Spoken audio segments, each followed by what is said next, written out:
नमस्कार मित्रांनो, 3 दिवसांनी बेसिक इलेक्ट्रिकलचा पेपर. मुलांमध्ये स्टुडंटमध्ये कन्फ्युजन, काही बॅकलॉग स्टुडंट जे आहेत त्यांनी कोणती मार्किंग स्कीम, कोणती स्कीमसाठी किती मार्कासाठी द्यायचा आणि जे रेग्युलर फ्रेश विद्यार्थी आहे त्यांनी कोणत्या कोणत्या मार्किंग स्कीमसाठी 60-70 याच्यामध्ये हे सगळं कन्फ्युजन दूर करतो आणि काही इम्पॉर्टंट क्वेश्चन पण सांगतो. एक क्वेश्चन करून पेपरला या, आरामात तुमचा पेपर यावेळेस निघणार आहे. माझा फोकस यावेळेस असा सगळ्यात महत्वाचे 2-3 पॉईंट माझे लक्षात ठेवा. तुमचा पेपर जर काढायचा असेल ना, मी सांगेल तेवढं न्यूमेरिकल फक्त सुरुवातीला पेपरमध्ये अटेम्प्ट करा. तुमचा पेपर आरामात स्कोरिंग मध्ये निघून जाईल. आता कोणता मुलांनी 70 आणि 60 ही मार्किंग स्कीम मध्ये एक्सप्लेन करून दाखवतो.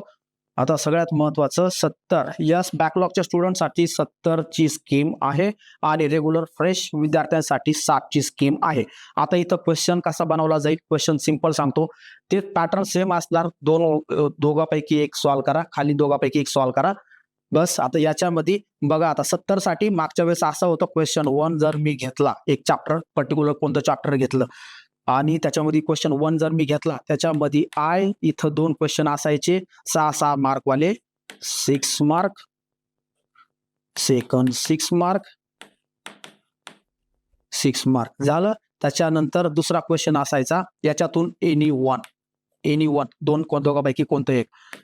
क्वेश्चन 2 असायचा, त्याच्यामध्ये पण 1 आणि 2 याच्यात न्यूमरिकल 6 मार्कला. याचं असं परमिशन होतं, या 70 मार्कासाठी मी सांगतोय न्यूमरिकल 6 मार्काला प्लस 2 मार्काची थेअरी, हे टोटल 8 मार्काला जात होतं.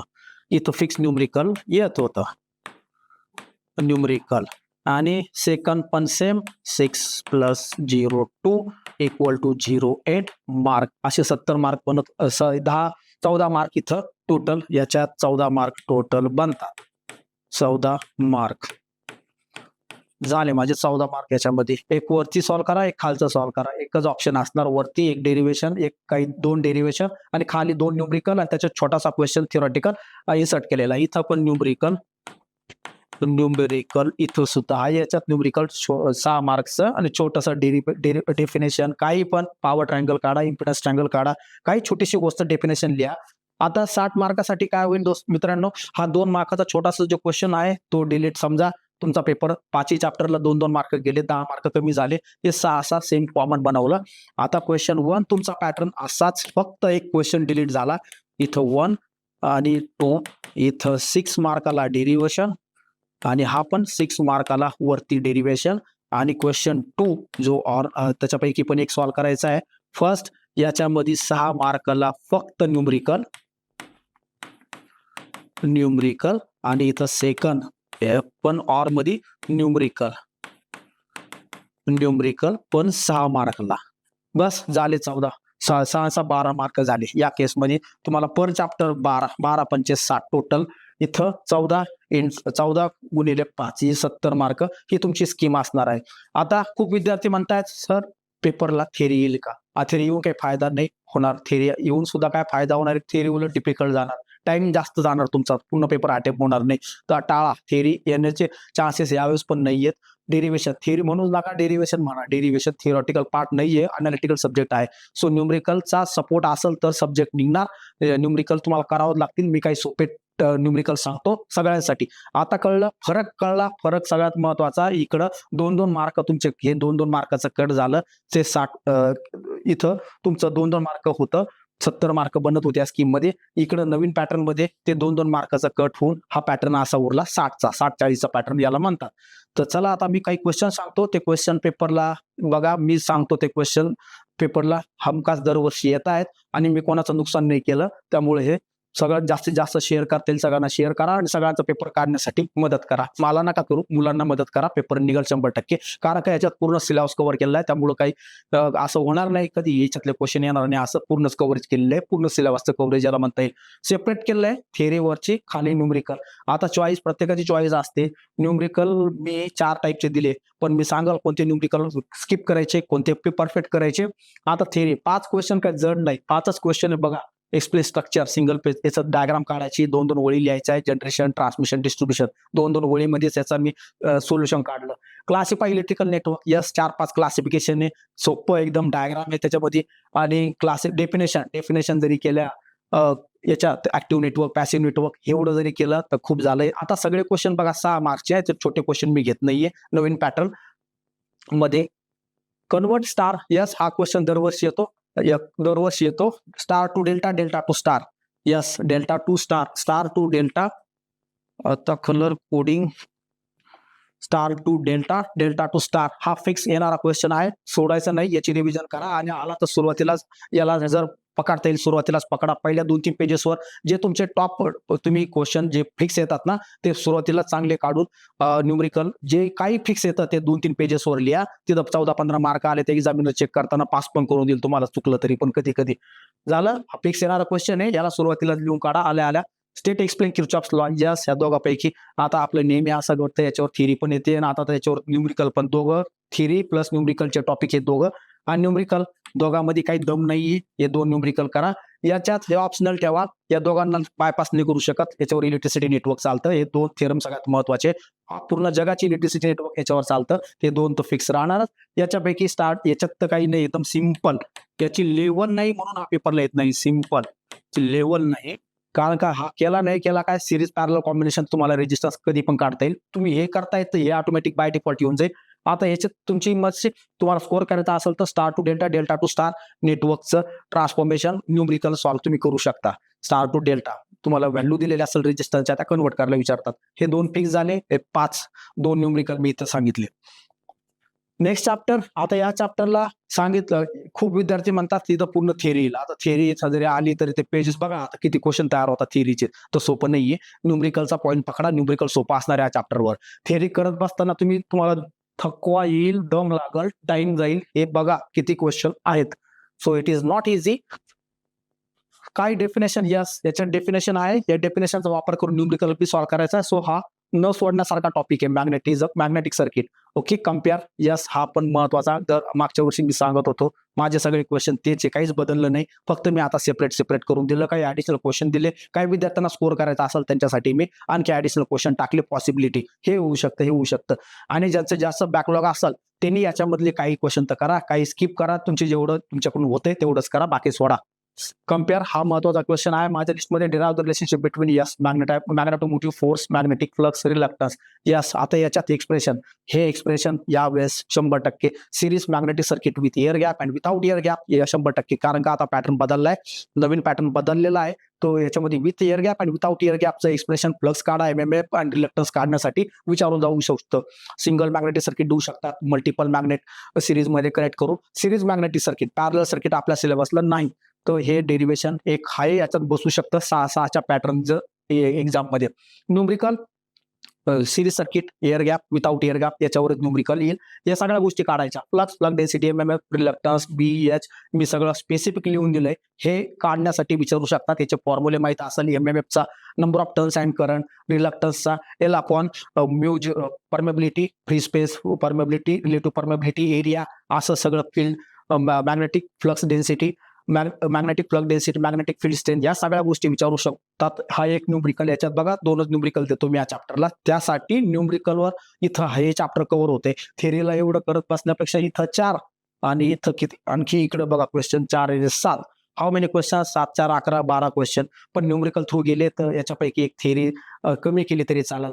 आता याच्यात पण मी न्यूमरिकल बघा कशी अरेंजमेंट केली. तिकडे एक न्यूमरिकल सांगितलं, इकडे self induce EMF, mutual induce EMF आणि सेल्फ इंडक्टन्स, म्युच्युअल इंडक्टन्सचं न्यूमरिकल दिलं. एनर्जी कोएफिशियंट, एनर्जी काढण्यासाठी, कोएफिशियंट ऑफ K काढण्यासाठी सिंपल न्यूमरिकल या चॅप्टरचे सोपे आहेत मित्रांनो, अजिबात गडबड होणार नाही. थेरी क्वेश्चन खूप आहेत.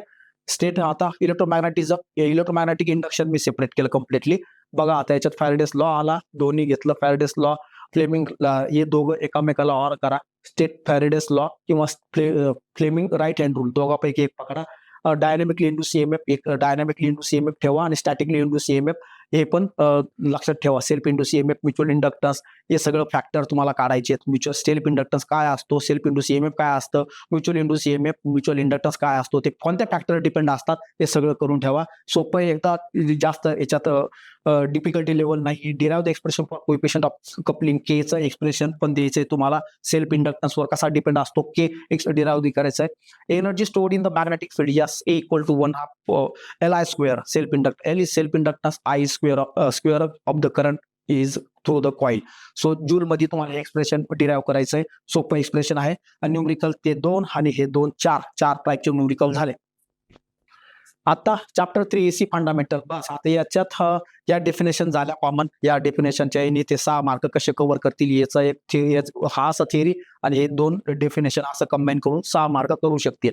डेफिनेशन पण सोप्या ठेवल्यात मी. Time period, frequency, instantaneous value, amplitude, peak factor, form factor हे सगळ्या डेफिनेशन ठेवल्या. आणि आता एक्सप्रेशन, डेरिव्हेशन आपण म्हणतो अनालिटिकल सब्जेक्ट आहे तो थिअरी कमी असते, थिअरीचं पर्सेंटेज कमी असतं 10 मार्क 12 मार्क, पण डेरिव्हेशनचं पर्सेंटेज वाढतं. तर आता याच्यामध्ये VRMSचं एक्सप्रेशन किंवा ॲव्हरेज व्हॅल्यूचं एक्सप्रेशन कोणासाठी पण येऊ शकतं, व्होल्टेजसाठी, करंटसाठी. फक्त तुम्हाला सफिक्स बदलायचे. करंटसाठी विचारलं तर फक्त करंटसाठीच बनवा, व्होल्टेजसाठी विचारलं तर सेम एक्सप्रेशन राहणार, फक्त व्होल्टेज करंट व्यवस्थित.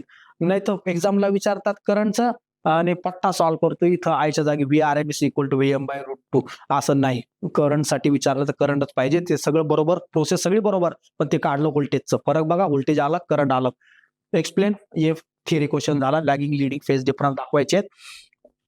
डेराव expression for current and power when pure inductor. Yes, आता याच्यात तर फिक्स एक तर येणारच, प्युअर इंडक्टर, प्युअर कॅपॅसिटर. मी रेजिस्टन्सला काढून टाकला. रेजिस्टन्सला धरलाच नाही का, रेजिस्टन्सची लेवल नाहीये पेपरला विचारण्याची. तो खूप छोट्या विद्यार्थ्यांचा क्वेश्चन आहे, 6वी 7वी 8वीचा. त्यामुळे प्युअर इंडक्टर, प्युअर कॅपॅसिटर ठेवलं. याच्यामध्ये पॉवर, करंट सगळं काही काढायचं, फेजर डायग्राम सगळं काढायचं. प्युअर इंडक्टर, प्युअर कॅपॅसिटर याची थिअरी आणि त्याचं न्यूमरिकल याच्यात तो पॅटर्न आहे. एकाच टॉपिकला जास्त मार्काचं येत नाही. आता तर आणखी मार्क कमी झाले, 60च मार्क्सचा पेपर आहे. तर याचं डेरिव्हेशन जर आलं, त्याचं न्यूमरिकल तर याचं डेरिव्हेशन येऊन जाईल. तर असं याच्यामध्ये दोघं टॉपिकचे थिअरी प्लस न्यूमरिकल हे करायचे आहेत आपल्याला. तर झाले इथं 4च कमी क्वेश्चन आहे या चॅप्टरवर. थर्ड चॅप्टरवर सगळ्यात कमी क्वेश्चन, कारण का हे 2 आणि हे 2 कॉम्बिनेशन मध्ये. तर याचं 4च क्वेश्चन मी बनवले. तर कमी क्वेश्चन याच्यात आहेत, तर खूप मुलांचा याच्यात फायदा होऊ शकतो. न्यूमरिकल 2 टाईपचे आणखी ऍडिशनल केले मी. Numerical of purely resistive, inductive, capacitive. हा सिंपल आहे, खूप सिंपल आहे. Pure resistor, pure inductor, pure capacitor. आणि वर time period, frequency, peak value, instantaneous value, average value, RMS value हे काढण्यासाठी सिंपल न्यूमरिकल याच्यात विचारलं जाऊ शकतं. तर सिंपल मी एकदम सिंपल बनवलं. स्कीम पण एकदम सोपे आणि मार्क पण एकदम suitable. Single phase, AC circuit and polyphase हे 4थं चॅप्टर. आता याच्यात पण बघा क्वेश्चन मी आता याच्यात पण पॉलीफेज आणि हे कंबाईन करून दिलं. इथपर्यंत एक्सप्लेन रेझोनन्स, इथपर्यंत हे झालं सिंगल फेज AC सर्किट झालं. याच्यात पण बघा सगळ्यात महत्वाचं RL आणि RC. आता मागच्या चॅप्टरला प्युअर इंडक्टर, प्युअर कॅपॅसिटर दोघं एकमेकाला पॉवर मध्ये होते, थिअरी एक्सप्रेशन दोघांचं. इथं सेम RLचं डेरिव्हेशन आलं तर RCचं न्यूमरिकल, RCचं डेरिव्हेशन आलं तर RLचं न्यूमरिकल. आता याच्यामध्ये हे रेसिप्रोकल राहणार. हे रेसिप्रोकल म्हणजे फिक्स, एकाचं दुसऱ्याचं काहीतरी आलटून पलटून येणार, connected across single phase source. त्याच्यामध्ये पॉवर, करंट सगळं काढायचं, इम्पिडन्स, ट्रँकल सगळ्या गोष्टी, फेजर डायग्राम, वेव्हफॉर्म सगळं करून ठेवा. याच्यामध्ये काही सोडू नका. फिक्स येणारा क्वेश्चन वाय तुम्ही सोडता काय फिक्स येणारा क्वेश्चनला. Define impedance, inductive reactance, capacitive reactance, power factor या गोष्टी, डेफिनेशन, फॉर्म्युला सगळं काही करून ठेवा याच्यात. कारण का न्यूमरिकल इथूनच तुमचं न्यूमरिकलचा बेस पक्का होणार आहे. रेझोनन्स काय असतो, रेझोनन्समुळे काय चेंजेस सर्किटमध्ये होतात, RLC सर्किटला का होतं, फ्रिक्वेन्सी वाढवल्यावर हा होतो, तो करंटची व्हॅल्यू, करंट काय जाईल, सगळ्याची वेव्हफॉर्म सुद्धा बघा. इम्पिडन्स काय असतो, सर्किटचं बिहेवियर काय असतं सगळं बघा. RLC सर्किट इथं संपलं. हे वरचं झालं आपलं पॉलीफेज. 3च क्वेश्चन मी सिंगल फेज AC सर्किटवर दिले. त्याच्यात हे 2 आणि आता डेफिनेशन जे आणि रेझोनन्स काहीच क्वेश्चन नाही. आता घ्या पॉलीफेज. पॉलीफेजवर मी ऍडव्हान्टेजेस ठेवले. सिंगल फेज पेक्षा 3 फेज सिस्टम का बेटर ते ऍडव्हान्टेजेस करा. आणि परत याच्या 3 डेफिनेशन, यस या 3 डेफिनेशन इतक्या महत्वाच्या आहेत, विचारल्या जाऊ शकतात. 3 phase system very common. So या 3 डेफिनेशन माझा 100% डाऊट, या 3 definition phase sequence, balance load, unbalance load पेपरला येण्याचे चान्सेस यावेळेस पण आहेत. आणि नेक्स्ट डेरिव्हेशन, जसा हा क्वेश्चन स्ट्रॉंग मी सांगतो फिक्स येणार, हा क्वेश्चन पण फिक्स येणार. याच्यात balance star connected, balance load, RL load, delta connected balance, 3 phase delta connected balance load, star किंवा डेल्टा दोघांपैकी फिक्स. एकाचं न्यूमरिकल, दुसऱ्याचं थिअरी, दुसऱ्याचं न्यूमरिकल, पहिल्याची थिअरी. याच्यात काही येऊ शकतं. Delta to star connection, RL load, हा याचं थिअरी जर आलं तर याचं न्यूमरिकल, याचं जर थिअरी आली, डेरिव्हेशन जर आलं तर याचं न्यूमरिकल. तर दोन्ही सोडायचे नाही. आणि हा क्वेश्चन असा आहे, हे चॅप्टर असं आहे, हा पार्ट मी आताच सांगतो. तुम्ही पेपर भेटल्या हे जरी सॉल्व्ह केलं चालेल. सुरुवातीला पहिले 2-3 पेजेसला याची जागा स्पेस ठेवा याच्यासाठी, कारण का याच्यात डिफिकल्टी लेवल काहीच नाही. एक्सप्रेशन जर तुम्ही याचं थिओरिटिकल जर डेरिव्हेशन जर केलं तर न्यूमरिकल असे एकदम 5वी ते 10वीच्या विद्यार्थ्याला सुद्धा एकदा समजून सांगितले तो सुद्धा सॉल्व्ह करू शकतो. काही नाही, कॅल्क्युलेटर तुम्हाला अलाउड आहे. तर ह्या गोष्टी काढायला मी बघा स्पेसिफिक सांगितलंय काय विचारलं जाऊ शकतो, पूर्ण लिस्ट फॉर्म्युला फिक्स आहे RL सर्किटसाठी. याच्यासाठी 2 न्यूमरिकल हे वरच्या टॉपिकवर RLC प्युअर RL RC आणि RLC सर्किटसाठी हे एक न्यूमरिकल वरच्या टॉपिकवर वरच्या पार्टवर सिंगल पेज EC वर आणि पॉलीफेजवर IL VL V page I phase Z cos phi P Q हे सगळं काढण्यासाठी हे पॉलीफेजवर विचारलं जाऊ शकतं. तर हे चॅप्टर माझ्या लिस्टमध्ये मी जर पेपर मला द्यायचा ठरला तर मी सुरुवातीला याच्यावर सगळं मार्क कव्हर करून घेईल. 14 12 13 मार्क जर सुरुवातीला 2-3 पेजेस मध्ये भेटले तर काही राहत नाही टार्गेट आपलं.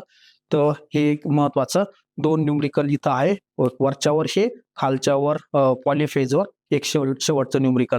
2 न्यूमरिकल आहे आणि न्यूमरिकल जास्त येण्याचे चान्सेस आणि डेरिव्हेशन जास्त आहे 1 2 या चॅप्टरला बघा. डेरिव्हेशन हे 2 डेरिव्हेशन 2 2 4 होतात. हे 2 ऍक्च्युअली हे 2 टॉपिक आणि बाकी 3 क्वेश्चन आहेत. Next transformer. यस, ट्रान्सफॉर्मर आणि मोटरला मी सेपरेट केलं. दोन्ही सगळ्यासाठी मोटर आणि ट्रान्सफॉर्मर. आता याच्यात पण खूप क्वेश्चन बनतात. आता तुम्ही म्हणाल सर तुम्ही तर खूप क्वेश्चन सांगता आता इथं 6 आणि शेवटच्या मोटरवर तर खूप क्वेश्चन निघतील आणखी. तर थेरीच्या लाईन मध्ये जर तुम्ही पडले तुम्ही याच्यात अटकून जाशाल पूर्णपणे. तर याच्यात न्यूमरिकल थोडस याला काढण्याचा प्रयत्न करा. आता बघा न्यूमरिकलचा जो क्वेश्चन असणार त्याच्या शेजारची थिअरी सोपी असणार. या चॅप्टरला उलटा गेम होतो. न्यूमरिकल ज्या साईडला दिलं त्याच्यावरची थिअरी सोपी, जिकडं पूर्ण थिअरी दिली तिकडचं सगळं गडबड होऊन जाईल. एक तुम्हाला सॉल्व्ह करता येईल, एक सॉल्व्ह करता येणार नाही. तर थिअरी जरी थिअरी असं चर्चा आहेत या चॅप्टरवर. इंडक्शन मोटरवर 6 मार्काला पूर्ण थिअरी, पण तुम्ही त्याच्यातला एकच क्वेश्चन सॉल्व्ह करू शकणार, दुसरा सॉल्व्ह नाही करू शकणार. ते गडबड करू नका. ट्रान्सफॉर्मरवर मार्क कव्हर करून घ्या जेवढे करता येईल तेवढं.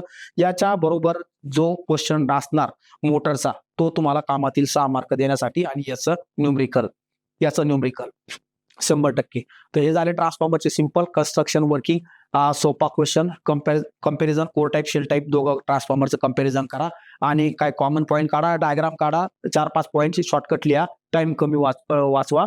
EMF इक्वेशन फिक्स क्वेश्चन मधला या एक्सप्लेन लॉसेस, व्हेरियस लॉसेस, कुठं लॉसेस ऑकर होतात वाइंडिंगला का ट्रान्सफॉर्मरच्या कोरला ते पण दाखवा. KV rating of transformer. Yes, ट्रान्सफॉर्मरची केव्ही रेटिंग सगळं काही दाखवा. केव्ही रेटिंग मध्ये ट्रान्सफॉर्मरची रेटिंग केव्ही मध्येच का, किलोवॅट मध्ये का नाही, किलोवॅट मध्ये का नाही, व्होल्ट अँपिअर रिएक्टिव्ह मध्ये का नाही, एक का हॉर्स पॉवर मध्ये का नाही, केव्ही मध्येच रेटिंग का लॉसेस कशावर डिपेंड त्याचं त्यांनी शोधा की ट्रान्सफॉर्मरची रेटिंग केव्ही मध्ये का असते.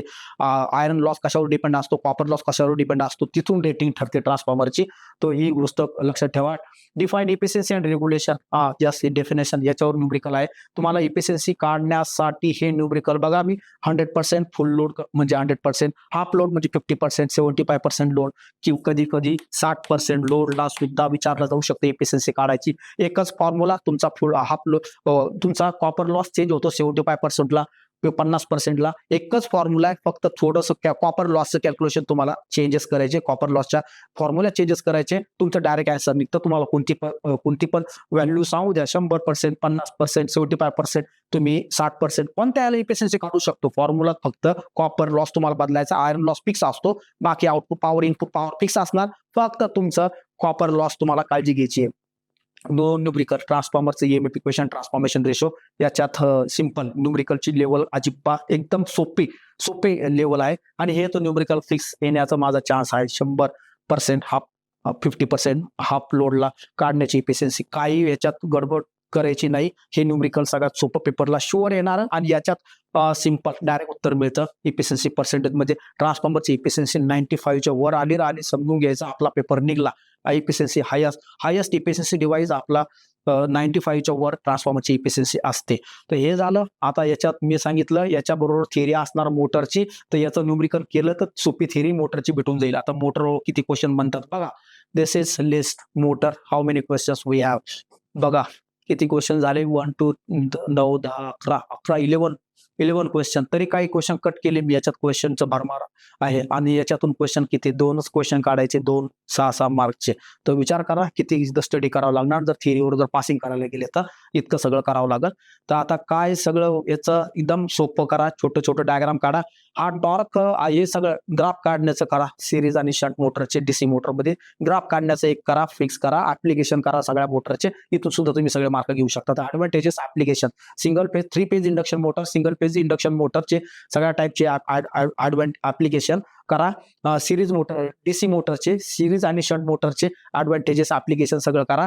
आणि 3 फेज इंडक्शन मोटरचे पण रोटर काय कसा असतो, काय कन्स्ट्रक्शन डिटेल या त्या गोष्टी करून घ्या. अजून single phase motor self starting नाही करण्यासाठी काय प्रोसेस तुम्ही काय उत्तर द्याल ते पण एकदम व्यवस्थित करा. वाय नॉट सेल्फ स्टार्टिंग, काय काय कारण सेल्फ स्टार्टिंग नाही, आणि सेल्फ स्टार्टिंग करायची तर काय अरेंजमेंट करा. Arrangement use to make it self starting. Yes, auxiliary winding starting winding टाकून आपण induction motor single phase induction मोटरला आपण सेल्फ स्टार्टिंग करू शकतो. आरामात कॅपॅसिटरचा वापर करून पण करू शकतो. त्याच ऑक्झिलरी वाइंडिंग मध्ये आपण कॅपॅसिटर टाकून सिरीज मध्ये किंवा टाकून आपण करू शकतो आपण सेल्फ स्टार्टिंग. तर असं हे सगळं आहे.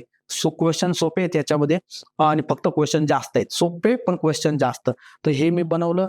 तर सगळं चॅप्टरचे मी क्वेश्चन तुम्हाला सांगितले.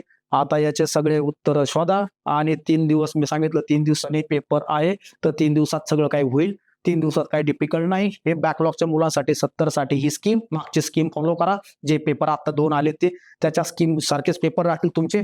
फक्त इकडं छोटासा जो क्वेश्चन जो होता 2 मार्काचा 8 मार्काचा 2 मार्काचा छोटासा जो क्वेश्चन होता थेरीचा तो डिलीट झाला आणि तुमचे 10 मार्क कट होऊन 60 वर आलं. म्हणजे काही बदल काहीच नाही झाला.